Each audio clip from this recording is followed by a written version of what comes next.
For every Carlos Rodón, there's often a Tommy La Stella. Some players are going to have huge overperforming seasons and some players are going to underperform. So who are the candidates on the 2023 Giants? We'll get into it next. You are Locked On Giants, your daily San Francisco Giants podcast. Part of the Locked On Podcast Network, your team every day.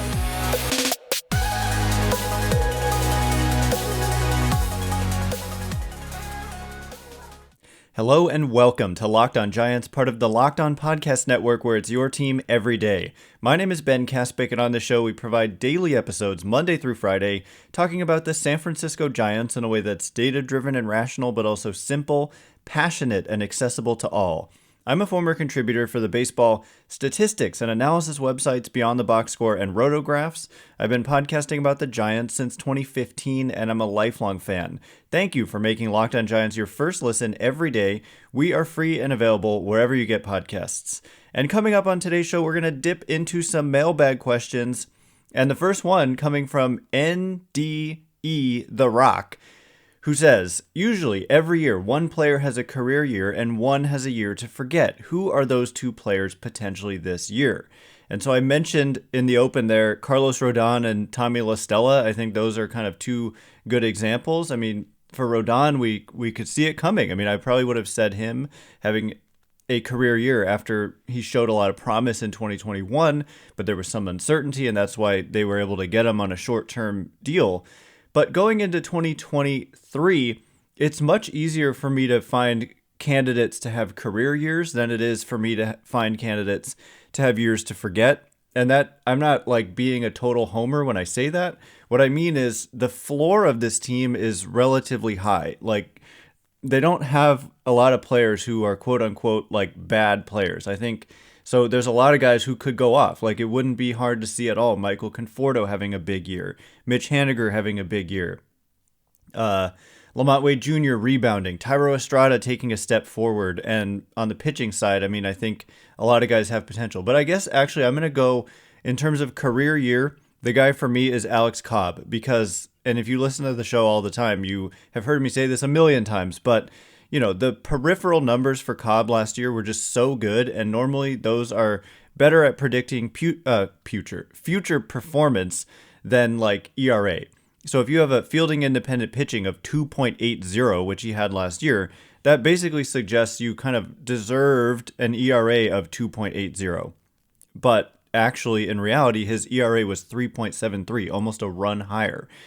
The expected ERA, which is just another indicator of kind of predicting what performance should have been deserved for Cobb, was 3.15. Again, much lower than the 3.73 ERA. And so, yes, Cobb is 35. He's going to turn 36 in October. So, you know, you should also probably expect some decline as he continues to go through his career here. Yet, I'm going to go with him having the career year and just maybe having the actual results match up with what he was able to do with these quote-unquote peripheral numbers last season. And then in terms of season to forget, I mean, it's tough to pin down, but I'm going with a couple of young guys who I have some skepticism about. I mean, you all know my Joey Bart skepticism runs deep, but I'm gonna say David Villar. And not that I'm rooting for this and not that I think it's like super likely, but it's what I'm saying. Like, there's not a lot of guys who are obvious candidates to have a year to forget. When I look at Jock Peterson, Mitch Haniger, Mike Yastrzemski, I mean, he's already had a couple years to forget. And so I don't know if including him to have another down year is really the kind of hot take you may be looking for. But for VR, I'm 100% behind this guy. I really hope he figures it out, but I'm not convinced. And so he's got to prove it, and we're going to find out. But I hate to say it. I hate to say anybody like is going to have a year to forget. I think I'm not super confident in Joey Bart having a great season either. I think the swing and miss and the strikeouts are just a big problem. And until he figures that out, it's going to continue to be a struggle for him. And so I'd probably have him first in terms of a year to forget. But again, these are young guys.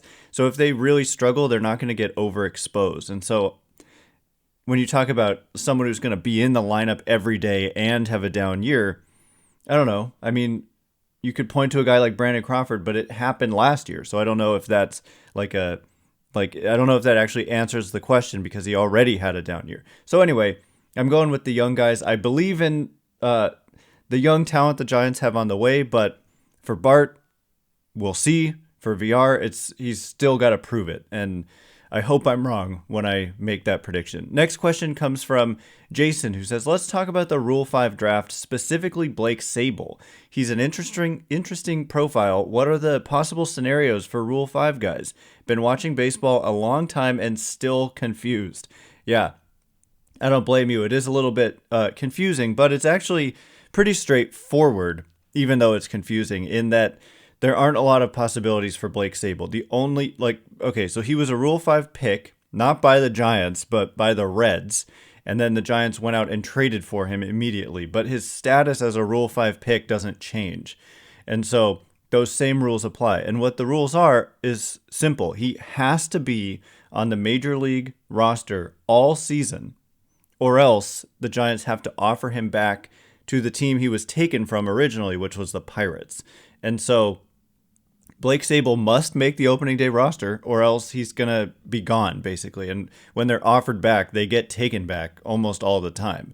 And so, yeah, Blake Sabol is an interesting profile. We just talked about how I believe there's still concern about Joey Bart, and a guy like Sabol who's a catcher and having a nice spring and has to make the team. It gives him, I don't know if it gives him a huge advantage, but it makes it forces the issue. They if they like you, they have no choice but to put you in the major league team, as opposed to, a lot of young players. He's, by definition, Rule 5 picks have never played in the major leagues before. And he, when you have your own young players, they come with minor league options, but you cannot option Rule 5 players. And so almost never do Rule 5 players kind of stick on a major league team all season long, and even more, almost never do they become good players. And so it's always a long shot, but for teams, it's like a worthwhile gamble because you're basically getting a intriguing young player for almost no cost. And so that's why teams do it. But generally speaking, they face an uphill battle when it comes to sticking. I think of Connor Joe, right? Remember the Connor Joe quote unquote controversy from 2019? Similarly acquired. He was a Rule 5 pick. I think it was also by the Reds, and the Giants traded for him, and then he made the team. And he struggled for a week, and they offered him back, and then he went back to the Dodgers, and then he ended up on the Rockies, and now he's had a solid major league career. But anyway, Sabol might actually make this team, and so it's fascinating to continue to follow the catcher competition. It's one of the most interesting things going on in camp this year, and so that's the deal. He's either and if he gets hurt, that's okay. You don't have to keep him on the roster even if he's on the injured list. You can put him on the injured list, but you just can't send him down. He has to be in the major leagues or on the major league kind of injured list all season. And then once you do that, if he makes it through a whole season, then you kind of gain the rights to the player, and they don't have to be in the majors all season in future years. I think you then get those minor league options that would come if he had been your own player originally. So anyway, next question is going to come from H, who's going to ask about the time frame of performance for evaluation, and specifically at the catcher position. When do we make these calls about who needs to be sent down and who's struggling, and is it just a blip or is it something more permanent? So we'll get to that question in just a minute, but before we do, this episode is brought to you by Built Bar. Are you looking for a delicious treat, but you don't want all the fat and calories? You've got to try a Built Bar. We just got through the holidays somewhat recently, and I know a goal of mine is always to eat a little bit healthier. And with Built, I'm able to do it all year long and stick to that resolution because you don't have to sacrifice taste in order to get a healthy profile. And that's usually the biggest issue. And we are talking candy bar flavors from Built Bar, and yet very healthy profile, only 130 calories, only 4 grams of sugar, and a whopping 17 grams of protein in a typical bar. And now you don't have to wait around to get a box either. You can head to your local Walmart or Sam's Club, today. That's right. Head to your nearest Walmart, walk to the pharmacy section, and grab yourself a box of Built Bars. You can pick up a 4-bar box of cookies and cream, double chocolate, or coconut puffs, or if you're near Sam's Club, run in and grab a 13-bar box with our hit flavors, brownie batter, and churro. You can thank me later.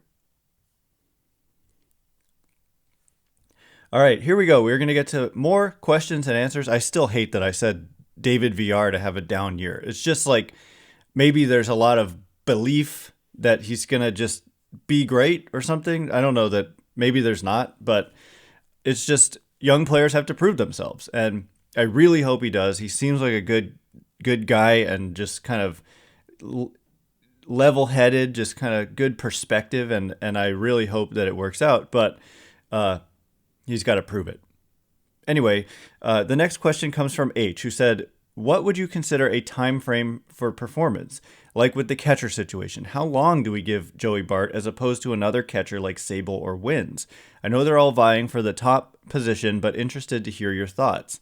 And this is where Sabol's status as a Rule 5 pick comes into play, because I don't know if you mean like spring training performance, because we just recently talked about how like Joey Bart has always done well in spring. And when I say always, I mean every single year he's been in Major League camp.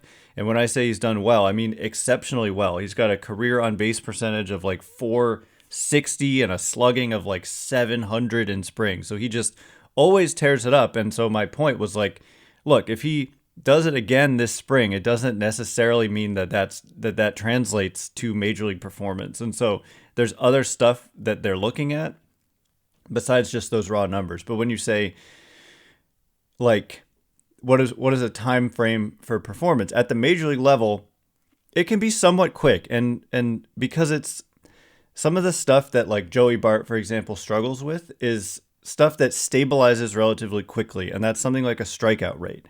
There's a lot of stuff in baseball that takes a long time to stabilize. Batting average on balls in play can fluctuate. Home run to fly ball ratio can take a long time to normalize and can kind of be a luck or bad luck indicator. But if you're striking out 45% of the time through, 50 plate appearances on the season, you clearly have a strikeout problem. There's just you don't really fluke your way into striking out a ton in a pretty small amount of time. And walk rate is similar. And so in terms of a time frame, I think we saw it last year. They gave Bart basically a couple of months. And after a couple months, it was clear that he had a strikeout problem. He was just swinging and missing in the zone and just striking out for long periods of close to half the time. And league average is like 22%. And so he was like double the league average in terms of striking out. And so it doesn't take long to see that. And so if he does make the opening day roster, which I think he's probably a favorite, he and Roberto Pérez would be my guesses. But like I said, with Sabol, if they really like Sabol, he has to make the team. And so my original prediction for like the 26-man roster, which we did a couple weeks ago when spring training opened, was like a hot take that it was going to be Roberto Pérez and Blake Sabol, because Joey Bart can be sent down. And Blake Sabol, if they like him, they have to have him in the major leagues. They could opt to go with 3 catchers. They have some off days in the first couple weeks of the season, and so they could be short 1 reliever and just carry Bart and Pérez and Sabol. And also Sabol can play the outfield. But anyway, it doesn't take long. But if Bart, if he's not striking out a lot, but some of the other performance isn't good, my opinion is that if Bart were to strike out like under 30% of the time, he would be fine. And that his kind of offensive skills with all the power he has would play much better. But the issue is he hasn't been able to do that. And so I think it wouldn't take long to be able to determine. And then for a guy like Sabol, like let's just say he did make the major league roster, and then I don't think he's going to have a big strikeout problem, but you might see poor performance from a guy who's never played in the major leagues before.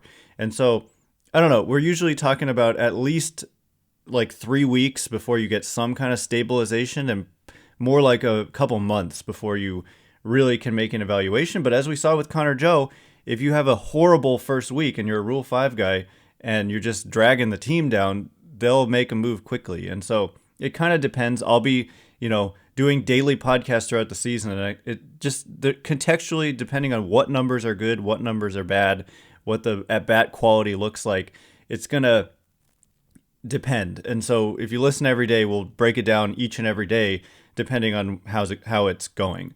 Anyway, the next question comes from Hayden, who says, do you think the Giants would be buyers or sellers if the season is at either a high or at a low come the deadline? Do we have the minor league pieces to go all in, or should we bolster the farm given the chance? So this question is somewhat easy to answer because the Giants have not really been sellers ever under Farhan Zaidi, even during years in which they were like around 500 or below 500, somewhat out of the race.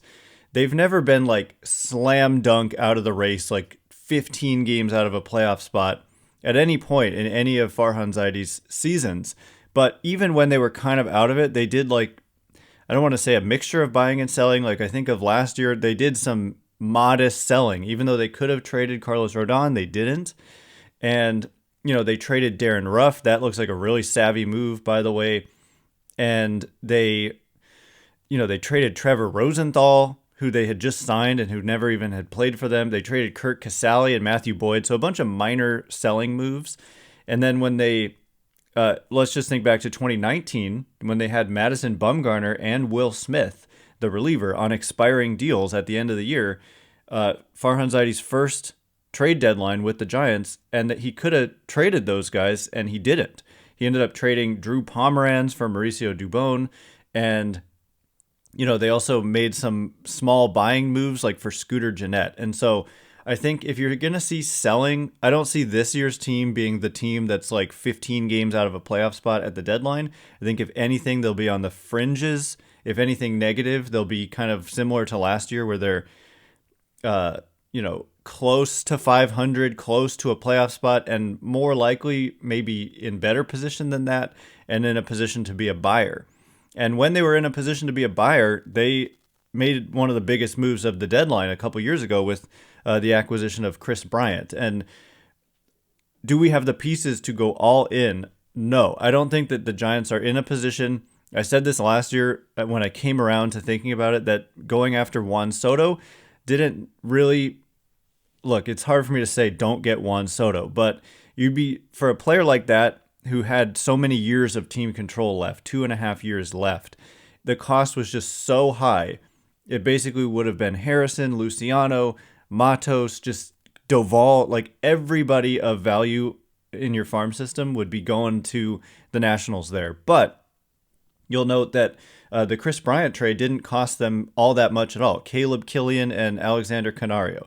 So look, those are nice complementary prospects, but they're not Kyle Harrison, Marco Luciano type prospects. And the difference is Kris Bryant was a free agent at the end of the season. And so that makes all the difference in the world, is how much team control are you getting when you acquire the player. And so I think they're in a position to take on a rental player a la Kris Bryant last year, where you're getting a good player, but it doesn't cost you a huge prospect return.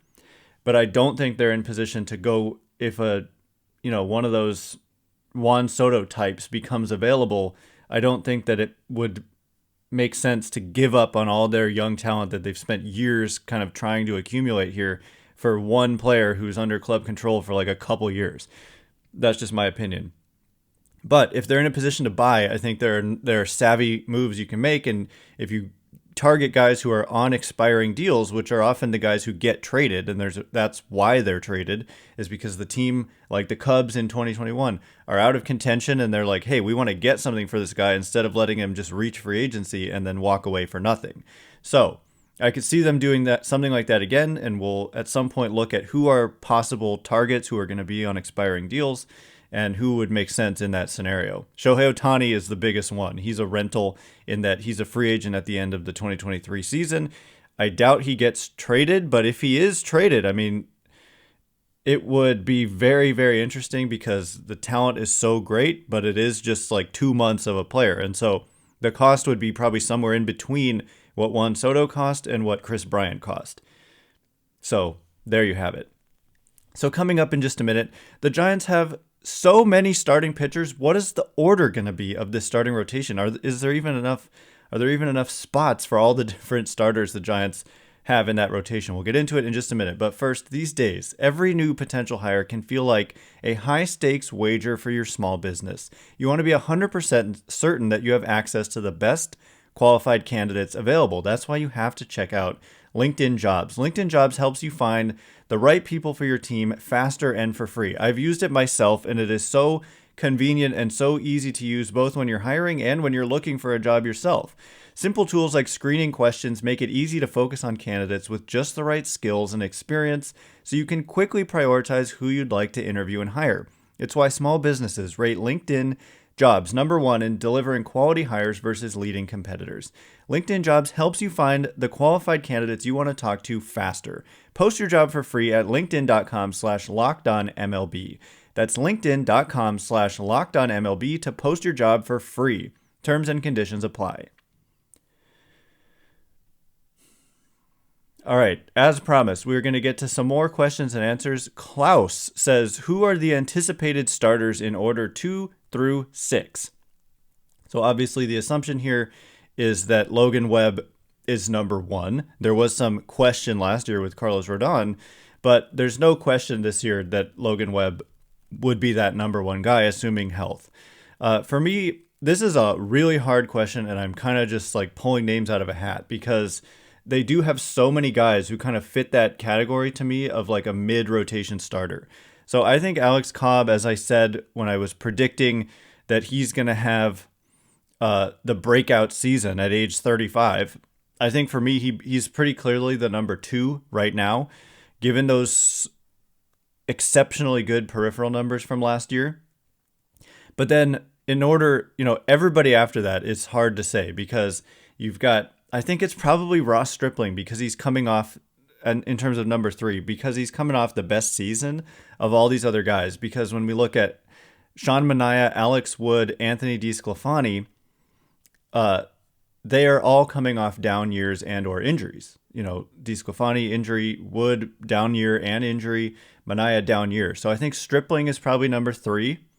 And then I'd probably want to throw in a lefty, so we're not going 4 righties in a row there. And so it would be either Manaea or Wood. That's a tough call. I mean, again, these guys are really similar in a lot of ways. Maybe they give the preferential treatment to the guy who's been here longer. They give it to Wood as the number 4. And then, I don't know, maybe you go Manaea afterwards and then DeSclafani after that because DeSclafani's coming off the ankle injury and you're going to have to kind of baby him a little bit perhaps. Although he's actually been a full go and was throwing hard and, quote, moving well in his recent spring start. But I don't know if they're going to go with a 6-man rotation because that's 6 guys. I think Junis is going to be in the bullpen, but I would imagine that they're probably going to piggyback some of these guys. Maybe like Wood and DeSclafani get piggybacked, so maybe it goes like Webb, Cobb, Stripling, Manaea, and then the 5th spot is like a game where Alex Wood starts and goes a couple times through the order, and then DeSclafani kind of finishes the game. So something like that. I don't think it matters all that much what the order is. I think we make generally too big of a deal out of that, and then throughout the course of the season, guys miss a start or whatever, and the orders get thrown out of whack anyway. You don't like all through the season like align with number 1 versus number 1 from the other team, number 2 versus number 2 from the other team. It gets, messed up real quick, and so I don't put too much weight into that, but it's fun to talk about, I guess, at this time of year. Next question from the White Cran, who says, what's your realistic projections for Sean Manaea? Can he return to the player he was with the A's under pitching coach Andrew Bailey? So I hope so, because, I mean, he was so bad when we look at the earned run average. But think about Alex Wood, too. That's who comes to mind. Like, Alex Wood had an ERA of 5.10 last year, I think it was. And Sean Manaea, I'm looking at it now, had a 4.96 in 2022. But, in the year before that, he had a 3.91 with a fielding independent pitching of 3.66. And the expected ERA for Manaea last year was almost a run lower than the actual ERA. And so realistically, I don't know, Manaea's career norm is just about league average. And so given the Giants' track record of getting the most out of pitchers, yeah, I think it wouldn't be too much to expect at all for him to have a rebound season where he gets back to being similar to what he was at his best with the A's. His best season coming in 2018, I would say, in terms of run prevention, but actually the peripherals were not as good as they were in 2021. So a guy who can have an ERA, I think kind of best case scenario is like a mid threes ERA, and maybe mid to high threes is somewhat realistic. And yeah, so I'll go like 3.76 or something as a somewhat realistic and perhaps a little bit optimistic. 3.8, 3.85 as kind of maybe somewhere in that range, 3.8-ish type player. I think there's no reason to think he couldn't get back to being what he was with the Oakland A's. The Giants do have a not perfect, but good track record of getting the most out of pitchers. And from all indications, Manaea's looking good in spring and throwing harder. And, if he can throw harder, perhaps he can exceed what he's ever done in Oakland. So we shall see. But I wouldn't expect him to be as bad as he was last year with the Padres. Anyway, that is all the time we have for today. Thanks again for making Locked On Giants your first listen today. Now make your second listen Locked On Fantasy Baseball. Win your league by listening to Matt and Dom every day as they bring you the best fantasy draft strategies. Find Locked On Fantasy Baseball wherever you get your podcasts and on YouTube, part of the Locked On Podcast Network, where it's your team every day. Once again, my name is Ben Kaspick. Check me out on Twitter at Ben Kaspick, Kaspick. If you like this show, please consider rating it or leaving a review, also hitting the subscribe button. So thank you so much in advance, and thanks to everyone who's done so already. I can't wait to be with you again tomorrow. Thanks again for listening. You are now Locked On Giants.